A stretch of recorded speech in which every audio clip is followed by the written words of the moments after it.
Olá pessoal, tudo bem com vocês? Como vocês estão vivendo esse período de isolamento social?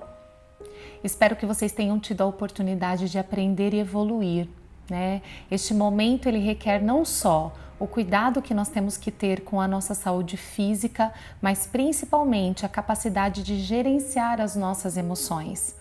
A verdade é que é um momento onde nós temos que pensar quais são as emoções e os sentimentos que estão me povoando e tentar equilibrar todos eles, principalmente os sentimentos de ansiedade, o medo, porque esses sentimentos eles não ajudam, mas se eles surgirem, nós temos que falar sobre eles, nós temos que compartilhar, nós temos que nomeá-los para a gente poder entender o que está se passando dentro da gente. É um momento onde o distanciamento com relação às pessoas não deve significar a frieza no olhar. Que a gente possa estar atento, né, às pessoas que precisam do nosso olhar, principalmente aquelas que estão pertencentes ao grupo de risco e que apresentam muitas necessidades, né, e muita carência neste momento. Então, que a gente possa, né, estar próximo dessas pessoas no sentido de se conectar positivamente a elas. Que a gente também acolha muito bem as nossas renúncias, porque é um período de muitas renúncias. Então, nós estamos tentando entender como lidar com tudo isso. O nosso olhar com relação ao consumo já mudou e irá mudar mais. Então, tem muitas coisas que estão mudando e que a gente possa evoluir. E que dentro das nossas casas a gente possa ter tempo de qualidade com as pessoas que nós amamos, que nós possamos criar uma rotina que nos recoloque, né, na vida de maneira positiva, que a gente pratique exercícios dentro de casa, que a gente tenha momento de reflexão, para que a gente possa então sair dessa com um equilíbrio emocional e uma mente saudável.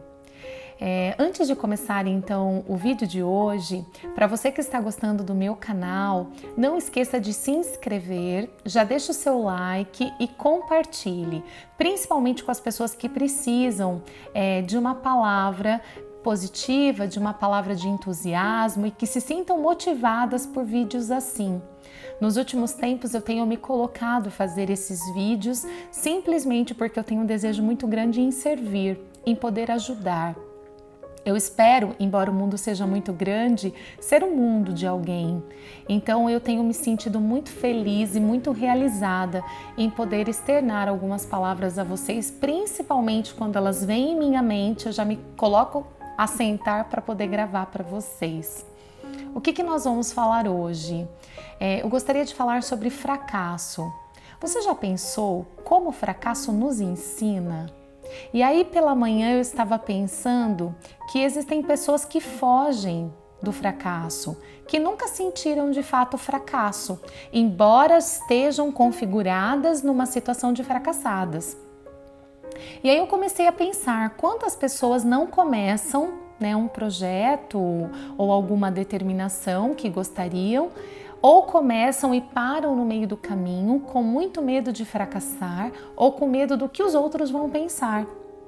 E aí a gente começa a entender que todas as conquistas, elas passam pelo erro e pelo fracasso, porque tudo é um processo, né? Os fracassos, os erros, eles nos preparam para um caminho onde nós vamos nos encontrar muito mais fortes, né, para os contratempos que virão a surgir.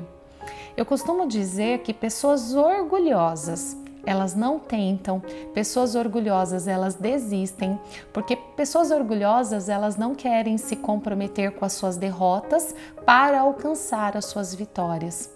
Eu costumo dizer que os dois defeitos humanos que eu acho seríssimos são o orgulho e o egoísmo, porque são defeitos que eles não movimentam nem o coletivo, nem o individual. Normalmente essas pessoas que são orgulhosas e egoístas são pessoas tóxicas, são pessoas ácidas, como eu já falei num outro vídeo. Nós precisamos nos tornar e nos relacionar com pessoas alcalinas, que são aquelas pessoas que representam luz, que trazem pra gente positividade, que são pessoas resilientes, que são pessoas que não têm nenhum problema de errar, que têm a humildade de aprender com todas as coisas e pessoas. Então, nesse processo também, já que nós estamos em casa, é muito importante também pensarmos: eu sou uma pessoa alcalina ou eu tenho sido uma pessoa ácida? É bem verdade que as pessoas ácidas, ou seja, as pessoas egoístas e orgulhosas, por conta do contexto que estamos trabalhando aqui, são pessoas que nos trazem muito mais limitações do que oportunidades. Ter coragem de vencer é ter coragem de errar. Então não tem como a gente desassociar as duas coisas.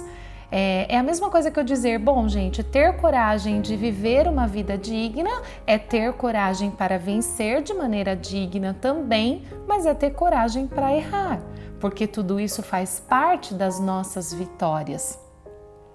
Eu gosto muito de um pensamento de um presidente dos Estados Unidos chamado Theodore Roosevelt, que ele foi presidente em 1906 e ganhou o Prêmio Nobel da Paz.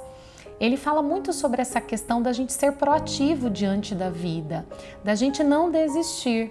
Inclusive, eu até poderia explicar um pouquinho do que se trata o pensamento dele, mas para ser mais significativo, eu vou ler para vocês e eu gostaria que vocês prestassem muita atenção, já que nós estamos falando sobre agir sem ter medo de fracassar. Olha o que o Theodore Roosevelt chegou à conclusão. Não é o crítico que importa, nem aquele que aponta onde foi que o homem tropeçou ou como o autor das façanhas poderia ter feito melhor. O crédito pertence ao homem que está por inteiro na arena da vida, cujo rosto está manchado de poeira, suor e sangue, que erra, que se decepciona, porque não há esforço sem erros e decepções, mas que na verdade se empenha em seus feitos, que conhece o entusiasmo, as grandes paixões, que se entrega a uma causa digna, que na melhor das hipóteses conhece no final a grande conquista e que na pior, se fracassar, ao menos fracassa ousando grandemente. Olha que linda essa reflexão. Essa reflexão, ela nos traz duas certezas, que existem dois tipos de pessoas. As pessoas que estão na arquibancada, ou seja, na zona de conforto, normalmente são aquelas pessoas que se sentem pequenas e que farão com que a outra pessoa se sinta pequena porque elas querem ficar do mesmo tamanho. São pessoas que não sabem perpassar a pedra, estão abraçadas na pedra. São pessoas que apontam dedos, que julgam, que criticam, mas que não agem, que não são proativas, que são passivas diante da vida. E aí existem aquelas pessoas que estão na arena, que são poucas. Essas pessoas que estão na arena, elas suportam o deserto. São pessoas que suportam o deserto, as dificuldades, mas se suportam. São pessoas que erram muitas vezes, tentam, erram e não desistem. Elas simplesmente continuam. São pessoas que têm uma missão. São pessoas que verificam luz onde todo mundo está enxergando trevas. São pessoas que alcançarão os seus objetivos simplesmente porque se dedicam todos os dias a alcançá-los. São pessoas que não dão espaço para acidez. São pessoas completamente alcalinas. Pensando nessa reflexão do Franklin Roosevelt, onde você está? Você está na arquibancada ou você está na arena? Aproveite esse espaço, esse momento grandioso que temos dentro das nossas casas para refletir sobre essa questão. Um grande beijo no seu coração e não esqueça de se cuidar, não só do físico, mas do seu emocional. Até o próximo vídeo.